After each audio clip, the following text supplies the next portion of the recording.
Welcome to the Future Tech Spotlight online learning platform. So what we have learned in the previous lecture? Yes, anyone?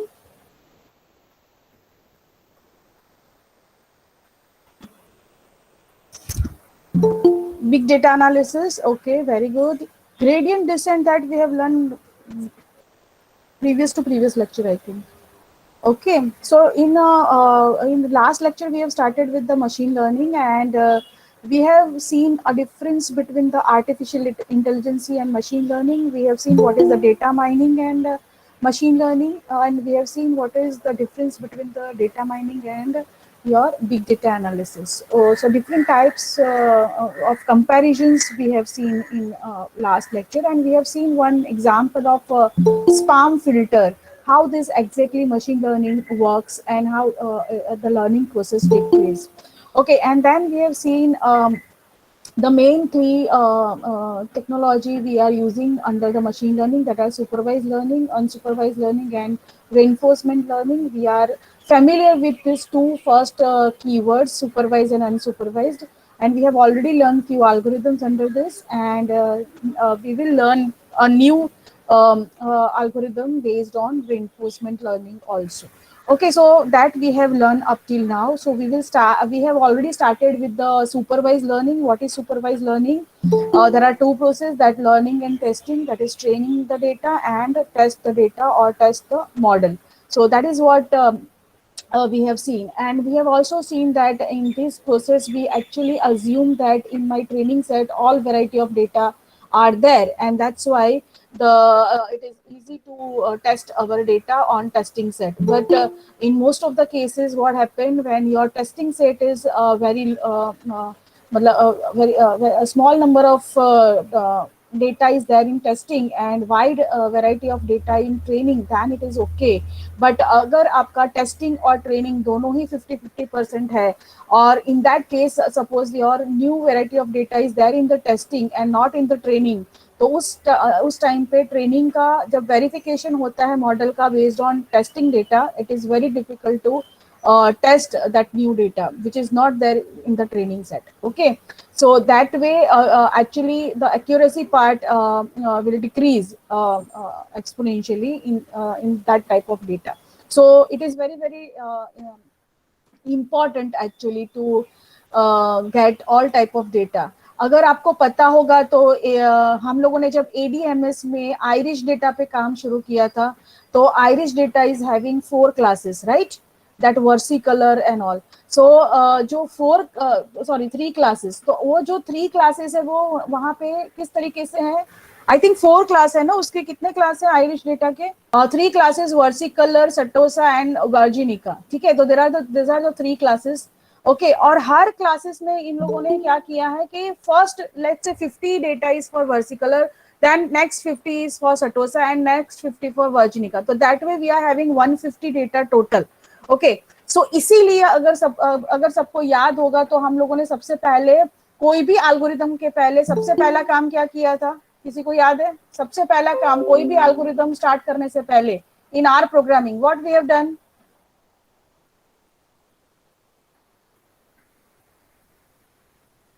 Load the data. Then after that Sonia what we have done?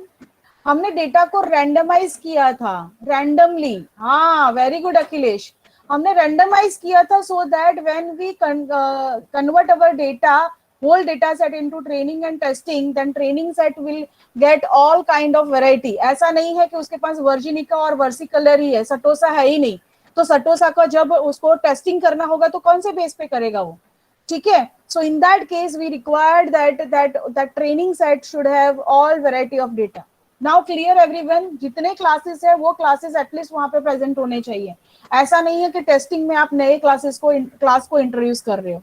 Clear हुआ? सो that is what actually the wrong assumption every time with the classification algorithm, and that's why we are getting low accuracy.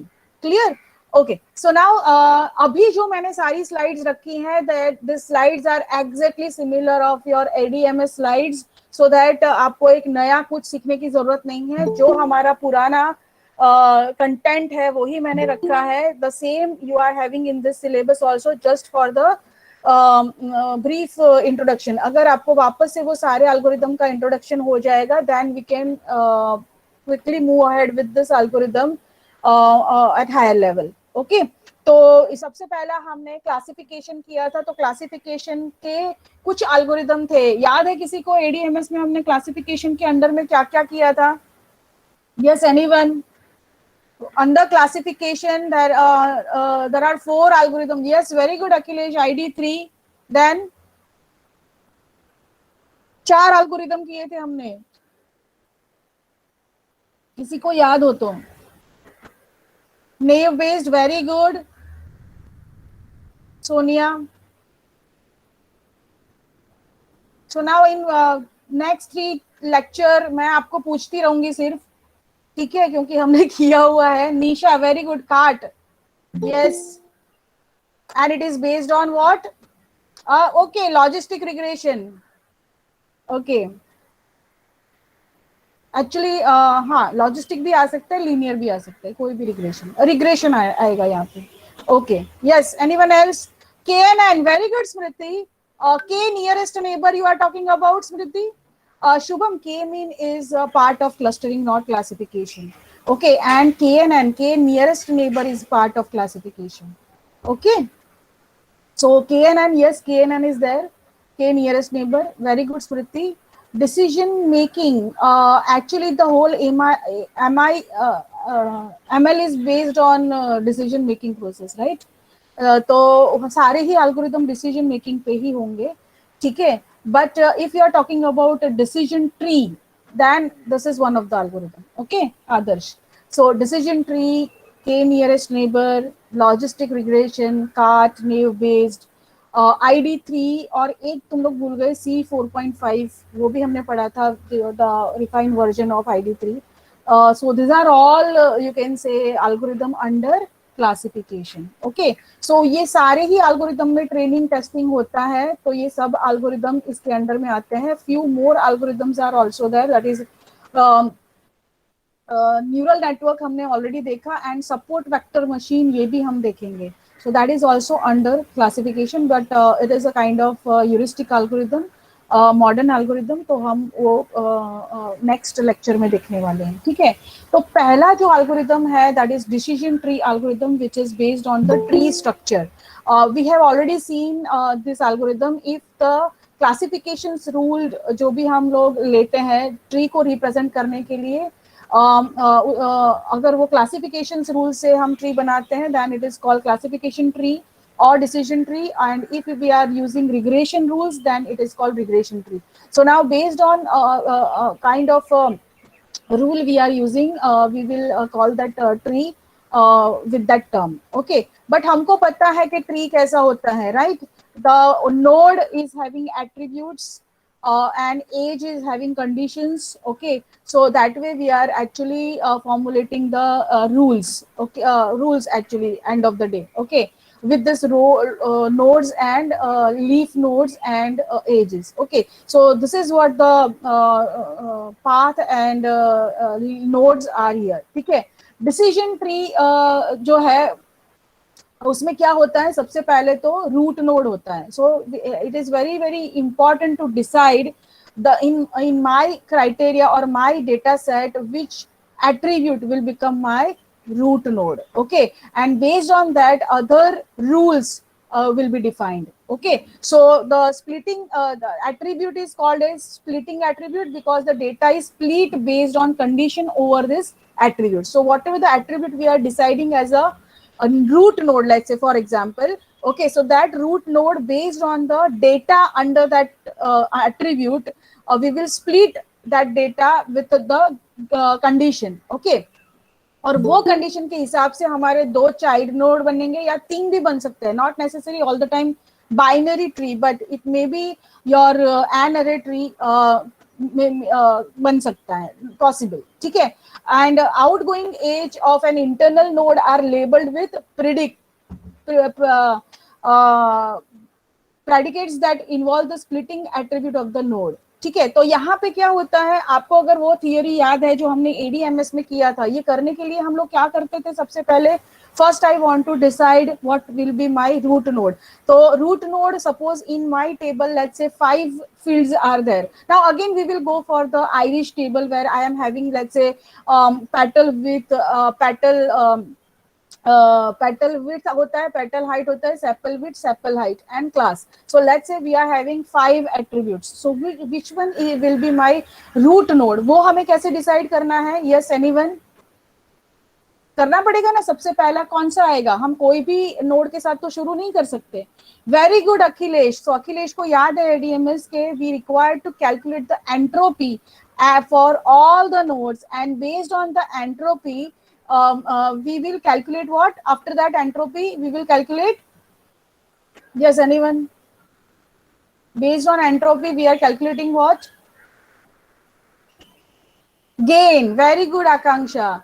So Gaurav, very good. Akhilesh, good. So we will calculate information gain, which is also called gain ratio. और ये सारी चीजें gain ratio आता है C 4.5 में, और ID 3 में हम information gain जो है वो हम calculate करते थे. So that way we are calculating the gain actually, and based on the maximum gain, wherever we are getting the maximum gain, we will split particular tree on with that particular attribute. Clear? So वो हमारा काम था यहाँ पे. ठीक है, तो splitting criteria कैसे decide होता है? तो ये splitting attribute है, ये हम already कर चुके हैं सब कुछ. ठीक है, तो अगर नहीं समझ आता तो प्लीज स्टॉप मी, अदरवाइज मैं पूरा रिवाइज ही करवा रही हूँ आपको. ठीक है, सो this is the table. Okay, now based on this table, what are the attributes? TID, refund, marital status, taxable income and cheat. This cheat is my classification column. ठीक है, तो ये मेरा class है, target you can say. Okay, और ये मेरे label है, कहीं पे लेबल लिखा है, कहीं पे टारगेट एट्रीब्यूट लिखा है, कहीं पे क्लास लिखा है, कहीं पे क्लासिफिकेशन कॉलम लिखा है. Everything is same. ओके, तो ये जो है वो मेरा मेन कॉलम है. ठीक है, तो कितने हम लोग डेटा यहाँ पे दे रहे हैं? Refund, marital status and taxable income. तो यहाँ कहाँ से शुरू करना है? तो यहाँ पे रिफंड से शुरू किया है, और उस हिसाब से रिफंड में how many classes are there? Yes, no, 2 variety है, तो उसके लिए 2 में उसको क्या कर दिया है? स्प्लिट कर दिया. तो based on data under the attribute we are splitting the node. Okay, now suppose there are 3 things in under refund, तो 3 आ जाएगा. ठीक है, समझ आया सबको? तो ऐसे भी हो सकता है. ठीक है, तो ये और ये डिपेंड करता है कि आप किस तरीके से उसको देख रहे हो. ठीक है, सो ये डिसीजन ट्री में हमने रिफंड से उसको पूरे क्लास ट्री को डिफाइन किया है. May be possible marital status भी जो है वो हो सकता है. तो that there could be more than one tree that fits the same data. That is possible. ठीक है, तो after creating or you can say after creating the model for this particular data set. okay, हम लोग ये क्या है? Training set का data है जिसमें 10 डेटा है.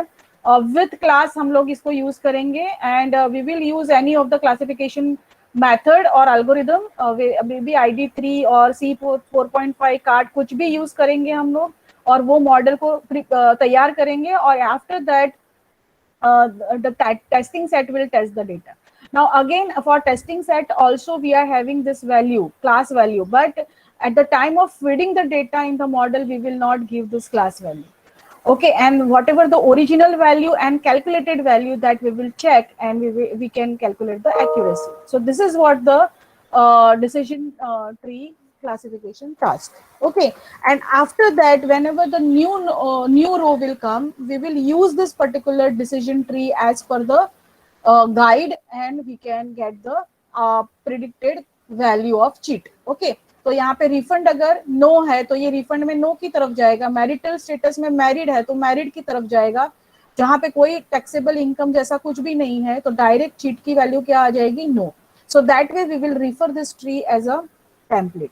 ओके, तो इस तरीके से ये नई नई वैल्यू हम दे सकते हैं. ठीक है, सॉरी, तो इस हिसाब से वो डेटा आएगा. ठीक है, सो डिसीजन ट्री में there are 2 phase, one is growth phase and another one is pruning phase. शायद प्रूनिंग फेज सबको समझ में नहीं आया होगा जब हमने ADMS किया, but now you know what is the pruning phase. Once we get the whole decision tree, after getting the decision tree, sometimes the decision tree is not some branch or some you can say nodes not required at all for the traverse, and that node altogether we are pruning. Okay, so that is what the pruning stage is, where we will get the final size of the tree. Now we know which algorithm we are using for this. Yes, anyone? We have already learned this algorithm, if you know. Alpha beta pruning, very good Gaurav, ठीक है. सो वो algorithm जो थे वो हम यहाँ पे apply कर सकते हैं, और हम जो ऑप्टिमम ट्री है उसको हम ले सकते हैं for travels. Clear everyone? So we require to go through with this two phase, growth and pruning, to get the optimum value of tree. ठीक है, क्लियर हुआ सबको ये? तो ये सारी चीजें समझ में आई सबको. तो एल्गोरिथम कैसे काम करेगा? So first we are having the whole data. So input में क्या रहेगा हमारे पास? So how many partition we want, split selection क्या है, and number of node. This are the input data for tree. Okay, so once we get the good splitting criteria, then based on that criteria the child will split, the root node will split the data in child, number of child. It's not necessary all the time two. यहाँ पे आपको binary दिया है, but it can be an array. Okay, and then after जितने node leaf node में आएंगे उतने ही partitions वहां पे होंगे, और वापस से उसी को अब रूट नोड समझ के वापस से स्प्लिटिंग होगा. सो that way this process is, you can say, recursive process. ये हमने देखा था, ठीक है ना. सो कोई भी एल्गोरिदम, डिसीजन ट्री अगर आपको बनाना है तो क्या करना पड़ेगा? Algorithm two, we required algorithm to create the tree, and then algorithm that applies the tree to data. Okay, because we want to predict the data, that's why. ठीक है, सो ये सबको समझ में आया? जिसको भी एंट्रोपी याद नहीं है उसके लिए भी मैंने एक स्लाइड रखी है कि एंट्रोपी क्या है. Entropy is nothing but the measurement of uncertainty और certainty. Okay, so now in a real world experience अगर कुछ भी हम देखेंगे तो सारी ही एक्टिविटी जो है वो रैंडम है, but in that random also some pattern is there. Okay, in randomness also some pattern is there. So varying degree of randomness depending on the number of possible value and the total size of the set is your entropy. So entropy is nothing but the measure of what? How certain or uncertain the value of a random variable is. Clear? So that is what the value of entropy. Information gain क्या है? तो information gain क्या है? जहां पे आपको जैसे कि यहाँ पे अगर हम देखेंगे कि which test is more informative, तो यहाँ पे कोई informative information नहीं दिख रही है. There are clear, you can say, discrimination between the unemployed and employed data. ठीक है, तो यहाँ पे हमारे कोई इंफॉर्मेशन नहीं मिल रही है, पर यहाँ पे हमें वो इंफॉर्मेशन मिलेगी because some part of the employed is here. ठीक है ना, तो यहाँ पे आपको कुछ अनसर्टेनिटी या फिर इनएक्यूरेट डेटा मिल रहा है, some percentage of inaccuracy is there. So that's why information gain जो है वो आपको यहाँ से मिलेगा. ठीक है, हमने ये वाला एग्जाम्पल ऑलरेडी किया था. Outlook, temperature, humidity, windy, and play golf is my target column or classification column. So based on this given value with the four attribute, we can predict whether the golf game will be played or not. ठीक है, so outlook अगर rainy है, hot है, humidity high है और windy नहीं है तो golf play नहीं होगा. ठीक है, तो यहाँ पर रेनी और हॉट है तो और हाई है ह्यूमिडिटी और विंड नहीं है तो गोल्फ नहीं प्ले होगा. सो that is what the data is giving information. Okay, और इसके बेस पे हमने कुछ डिसीजन ट्री यहाँ पे बनाए थे, पर वो डिसीजन ट्री किसके बेस पे थे? Based on the entropy and the information gain. The entropy formula is minus P log P, और हमेशा लॉग का बेस क्या होगा? 2. ये हमने देखा था पिछली बार. ठीक है, तो जब भी हम कोई एंट्रोपी फाइंड आउट करते हैं कोई भी एट्रीब्यूट के लिए, जैसे we are having attribute outlook, temperature, humidity, windy, ये सारे हमारे एट्रीब्यूट है, और सभी के लिए हमें क्या फाइंड आउट करना है? Information gain. But information gain find out करने से पहले आपको क्या करना पड़ेगा? We require to calculate that humidity, we require to calculate entropy. So entropy भी कैलकुलेट करने पे से पहले you require to calculate base entropy. Now what is this base entropy? That entropy of your target value. कि तुम्हारा target value कितना ये है, सर्टेन है, ठीक है. तो उसको कैसे कैलकुलेट होगा वो, so we have that entropy formula, ठीक है. So how many yes and no are there? तो देयर आर 1 2 3 4 5, 5 ही है ना, 1 2 3, हाँ. So we are having 5 no and 9 yes. Total number of yes and no, because in classification column we are having only 2 values, that is yes and no. So ये दो class में divide हो रहा है, and the each class is having value 9 yes and 5 no. Okay, so यहाँ पे entropy कैसे define करना है आपको? तो probability of yes multiply by log 2 probability minus probability of no multiply by log 2 probability. Clear? So that is what the formula. So formula is here minus p log p. So p means what? Probability of yes, log 2 probability of yes. Minus sign से आपको करते जाना है, plus plus plus plus, ठीक है. So that way we will, and log 2 base 2 आएगा यहाँ पे, और उसके बेस पे इसकी वैल्यू क्या मिल रही है आपको? The base entropy value is 0.94. Clear हुआ यहाँ पे? सो 0.94 is your value. Clear everyone? यहाँ तक समझ में आया ना सबको? पहले किया हुआ है, कुछ प्रॉब्लम है बीच में तो मुझे बताओ, ठीक है. Now after that you require to calculate entropy for each and every attribute. ये हमने किया था. पहले हम आउटलुक का देखेंगे, फिर हम टेम्परेचर का देखेंगे, फिर ह्यूमिडिटी देखेंगे, और फिर विंड देखेंगे.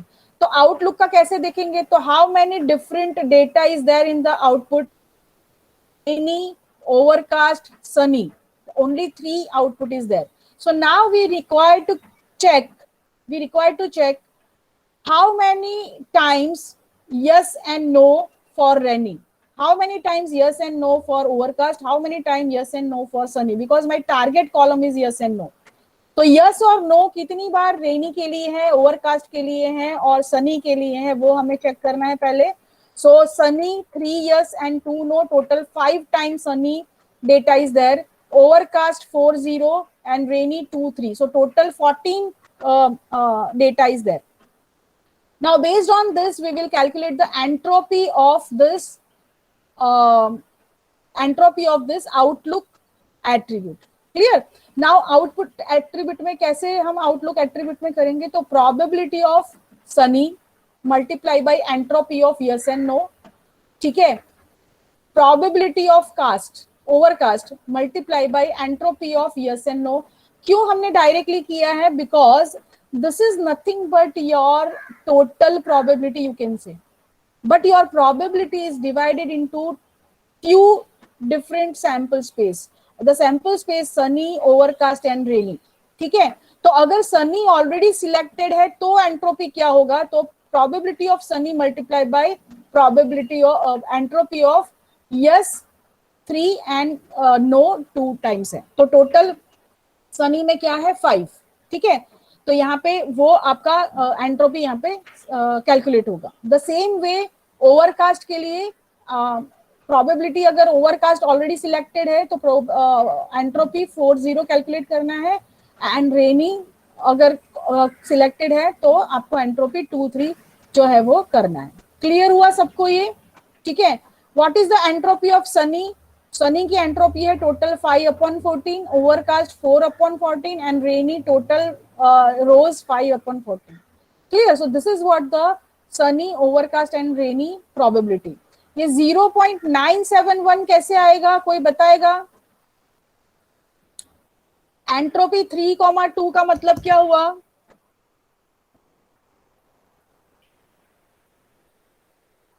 Entropy of yes and no, yes okay बराबर, पर 3,2 हम कैसे करेंगे? आपको समझ में आया ना? जैसे यहाँ पे 5,9 किया है, ठीक है. तो 5,9 मतलब, हाँ वेरी गुड निशा. तो यहाँ पे कैसे होगा हमारा कि 3,2 का मतलब होता है 3 by total, log 3 by total, और वो किस निशा कैसे आएगा, माइनस में विथ लॉग 2, क्लियर। तो यहाँ पे आगे माइनस साइन आएगा आपका, ठीक है। द सेम वे 4 0 के लिए आएगा अपॉन 4, 4/4 लॉग 2, 4/4, ठीक है। और यहाँ पे 2/5 लॉग 2/5, और सब कुछ माइनस में होगा, क्लियर, ठीक है। तो एक बार 3/5 और दूसरी बार 2/5, यहाँ पे 4/4, दूसरी बार 0/4, ऐसे करते करते जाना है। ये आपका जैसे यहाँ पे आपको फॉर्मूला दिया है, ठीक है। ये ऑलरेडी हम कर चुके हैं, ठीक है। तो दैट वे अखिलेश ये माइनस में आएगा सब कुछ, लॉग 2 है और सब माइनस में आएगा, ठीक है। हाँ आपने उल्टा किया हुआ है, ओके ओके ओके, 3/5 का 5/3 कर दिया है, हाँ तो फिर चलेगा, ओके चलेगा। तो समझ में आया सबको। So now after finally calculating the entropy between the play golf and outlook, because हमने actually outlook is already selected, उस केस में प्ले गोल्फ की प्रोबेबिलिटी क्या है वो हम फाइंड आउट करना चाहते हैं, and that's why we have calculated probability between these two attribute. One is of course always my classification column, ये हमारा classification column है और ये मेरा पहला attribute है, ठीक है। Then after you required to calculate the information gain, that is the base entropy minus the attribute entropy, और वो हमारा मिल रहा है यहाँ पे 0.247, क्लियर हुआ सबको। So same way we required to calculate the gain for every attribute. Let's say you are having 15 attribute in your table, so you require to find 15 gain, ठीक है। और वो 15 में जो भी मैक्सिमम होगा, let's say this is my maximum gain, so this will be my root node, clear हुआ सबको, क्लियर हुआ ये, ठीक है। So that way we require to check for the root node, and that then after getting the root node, what we will do, we will get the value. अभी यहाँ पे देखो रूट नोड जब हमने आउटलुक लिया तो how many variety there in the data, so sunny, overcast and rainy, and that's why we have divided the child in 3, sunny, overcast and rainy, clear हुआ, ठीक है। And then we go for the second level, तो उस हिसाब से आपको ये पूरा करना है, okay. So now we will move ahead with the K nearest neighbour. K nearest neighbour सबको पता है, very easy one, again it's a classification algorithm in machine learning. Why this is classification algorithm, actually we are getting the data class from clustering, actually this is the method of clustering, but ये clustering जो है वो supervised clustering है, not unsupervised clustering. Unsupervised clustering में k mean आता है where the target column is not known, but here we have that target column, and that's why this is a supervised machine learning algorithm, clear. And this is also for pattern recognition we are using, okay. तो यहाँ पे हम लोग कैसे काम करते हैं वो भी हमने पिछली बार देखा था, ठीक है। It is always based on the intuition, you can say. तो इंट्यूशन क्या होता है कि whenever we whatever the data we are having, we require to plot that data on graph for the visualization, and whenever we required to predict new data, you also plot that data on graph, ठीक है। तो यहाँ पे देखो whatever the data we are having, we have already plotted, and the plotted data is having two colors because that particular row is having one class. So based on the class we have given these colors, okay. So now these are the data, let's say height and weight is having, let's say male and female classes, okay. So now male female classes के हिसाब से यहाँ पे ये जो data है वो green में है और बाकी का डेटा जो है वो जो आपका जो है वो रेड में है। तो ये समझ में आया सबको। तो whatever the data we are having that we are plotting on graph, and that way you are getting the visualization, data visualization, okay. And you easily know that, okay, this is one cluster, so whenever any new data come under this cluster, maybe possible the data is having the same characteristic of this green one, and whatever the data coming over here, that data is having the same characteristic like red is having, okay.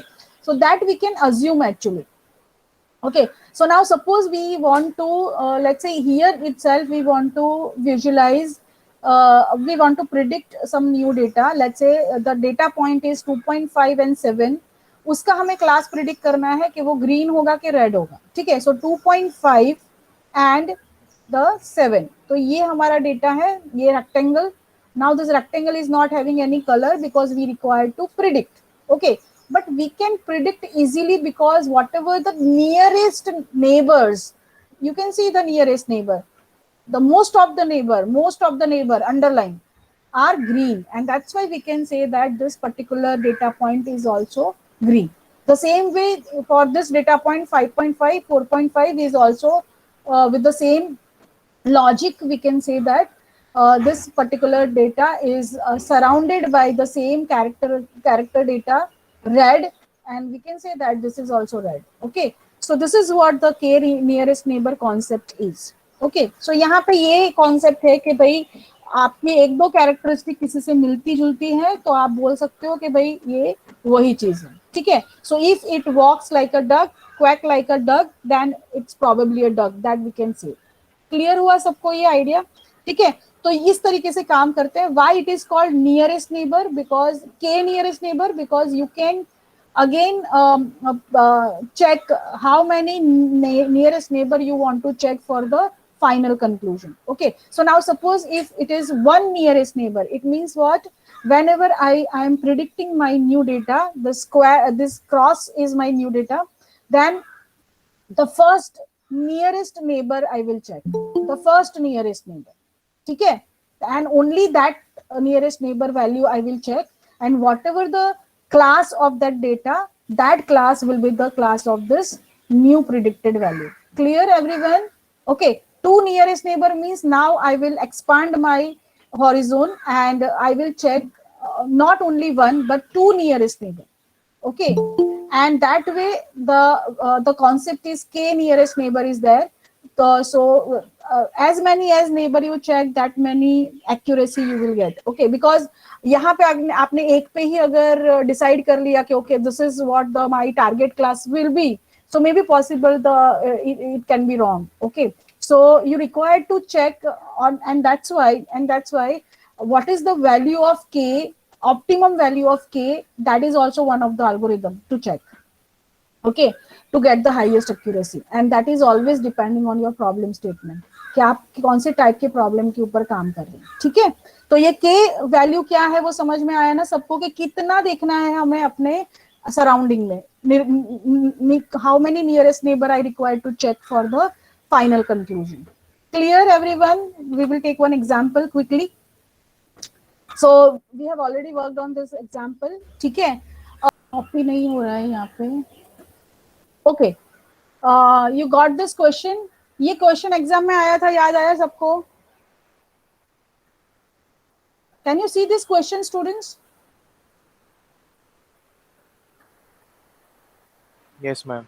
Okay, हाँ, क्या है इसका answer?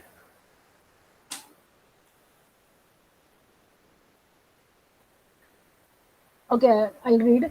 Consider a binary classification problem. Binary classification means class column is having two values, maybe 0 and 1 you can consider. A classification problem with two classes C1 and C2. So here we are having that class C1 and C2. Class label of 10 other training set instance sorted in increasing order of their distance to an instance X is as follow. How will a k is equal to 5 nearest neighbor classifier classify the value of x? Yes, anyone? C2. Yes, Akhilesh. How you can say that? Akhilesh is correct actually, but how you can say that this is C2? Very good. So यहाँ पे क्या बोला गया है कि सबसे पहले हमारे पास एक x इंस्टेंस है, वो x इंस्टेंस जो है वो उसका k is equal to 5 nearest neighbour हमें चेक करने हैं. तो x से बाकी सबका जितना भी डिस्टेंस है, x से डिस्टेंस कितने हमारे पास टोटल ट्रेनिंग सेट में डेटा है? 10. उन्होंने ऑलरेडी बोला है ना, there are 10 training set data. तो 10 ट्रेनिंग सेट डेटा से हम लोग क्या करेंगे? x का डिस्टेंस कैलकुलेट करेंगे. and whatever the distance is, they have given this distance class in increasing order, कि ये जो smallest distance है उसका class C1 है, उसके बाद जो smallest है उसका C2 है, फिर C1 है, C2, ऐसे करके उन्होंने टोटल 10 इंक्रीजिंग ऑर्डर में, शॉर्टेड ऑर्डर में क्लासेस यहाँ पे दिए हुए हैं. समझ आया सबको? तो अगर सबको क्लासेस दिए हुए हैं, ठीक है, उस हिसाब से पहला 5 उसके नियरेस्ट नेबर हो गए, first 5 because the smallest distance we required to cover and k is equal to 5, so we will consider this first 5 distance. Clear? So first 5 distance अगर हम कवर करते हैं तो C1, C2, C1, C2, C2, which one is coming for multiple time? So C2 is coming for more than C1. ठीक है, तो जो जितनी बार जो वैल्यू ज्यादा है उससे हम क्लासिफाई करेंगे. तो कौन सा वैल्यू ज्यादा है? C2 ज्यादा है, तो हम इसको C2 में क्लासिफाई कर देंगे. समझ में आया सबको? ये क्वेश्चन समझ में आया? Students, any question? ये आपको एग्जाम में आया था. इस टाइप के क्वेश्चंस आ सकते हैं एग्जाम में, because K nearest neighbour is also there in the numerical list. Okay, तो ये समझा ना सबको? कुछ क्वेश्चन प्रॉब्लम है इसमें? So now we will move ahead with the question. ठीक है, तो now suppose we are having this data, height, weight and T shirt size. ये डेटा हमारे पास ऑलरेडी है. ठीक है, नाउ बेस्ड ऑन दिस, ये जो डेटा हमें दिया हुआ है उस डेटा के हिसाब से हमें सपोज कुछ यहाँ पे प्लॉट करना है, तो हमने just concentrate on this orange and blue square. उस हिसाब से हमने उसको क्या कर दिया है, हाइट और वेट में प्लॉट किया है. एंड हाइट और वेट में प्लॉट करते टाइम लेट्स से 158, 58, तो 158, 58 कहाँ पे है? तो 158 ये रहा और 58 ये रहा. This one, this data. So this data is blue. Why this is blue? Because male ये टी-शर्ट साइज कौन सी है? Medium. So medium T shirt size है तो वो मेल, और लार्ज है तो ऑरेंज. क्लियर हुआ सबको ये? ठीक है, तो लार्ज है तो जैसे 160, 64, सो 160, सॉरी 160, 64, ये डेटा. ठीक है, तो ये डेटा कहाँ पे आता है? लार्ज में. लार्ज में क्लासिफाई किया है already. Data is there in the data set as a history data. ठीक है, तो वो हमने सिर्फ विजुअलाइजेशन के लिए प्लॉट कर दिया. ठीक है, सो ये डेटा जब हमारे पास है, उसके बाद हमें क्या करना है? अभी we require to predict, suppose we want to predict new data. Let's say that new data is let's say this one. ठीक है, ये मोनिका का एक डेटा है. Monica height 161 and weight 61. इसको हमें प्रिडिक्ट करना है, which is not there in the list. इसको अगर हमें प्रिडिक्ट करना होगा तो हमें क्या करना पड़ेगा? तो यहाँ की ये हाइट और ये वेट से मिनिमम डिस्टेंस पे कौन से रिकॉर्ड्स है वो हमें फाइंड आउट करने हैं. तो मिनिमम डिस्टेंस के रिकॉर्ड हम फाइंड आउट करेंगे फर्स्ट ऑफ ऑल. तो how to calculate the distance first of all? So distance के लिए we are having formula, that is Euclidean distance और Manhattan distance. Generally in real world also we are using Euclidean distance. ठीक है, तो Euclidean distance का formula क्या है? Distance x minus Y whole square, square root, पहले तो x minus Y whole square का प्लस करते जाना है और एंड में जो भी वैल्यू आता है उसका स्क्वायर रूट, या फिर Manhattan distance x minus y का मोड करते जाना है और ऐड करते जाना है. क्लियर हुआ? So this is what the distance formula we require to use. Okay, तो सबसे पहले हमारे पास वैल्यू है 158, 58. 158, 58 से 161 का डिस्टेंस कितना होगा वो हम चेक करेंगे अभी. ठीक है, तो ये हमारे पास डेटा है 158, 58, उससे 161 और ये 61 का डेटा हम चेक करेंगे. तो क्या है? This minus this whole square plus this minus this whole square. Clear? और सबका रूट अगर हम यूक्लिडियन डिस्टेंस यूज कर रहे हैं तो this is the Euclidean distance between first observation and new observation. 161 minus 158 whole square plus 61 minus 58 whole square और सभी का फिर स्क्वायर रूट. तो वैल्यू क्या आ रहा है आपका? 4.2. That way we will calculate the distance from each and every ये टपल. ठीक है, तो यहाँ पे सभी का डिस्टेंस हमें यहाँ पे मिल चुका है. After getting the distance now we will check for the minimum distance. So यहाँ पे हमें के कौन सा लेना है उसके ऊपर डिपेंड करता है कि हाउ मेनी के वी रिक्वायर टू कंसिडर. तो सपोज हमें के इज इक्वल टू 5 लेना है, ऐसा बोला गया है. ठीक है, तो 5 मिनिमम डिस्टेंस कौन से हैं वो हम पहले चेक करेंगे. तो मिनिमम डिस्टेंस आ रहा है 1.4, देन 2.0, देन 2.2. 2.2 दो बार है तो उसको 3 बोलेंगे, और यहाँ पे 5 पे. तो टोटल 5 डेटा इन शॉर्ट हमें लेना है. ठीक है, सो 5 डेटा ये 5 है जहां पे एरो दिख रहा है.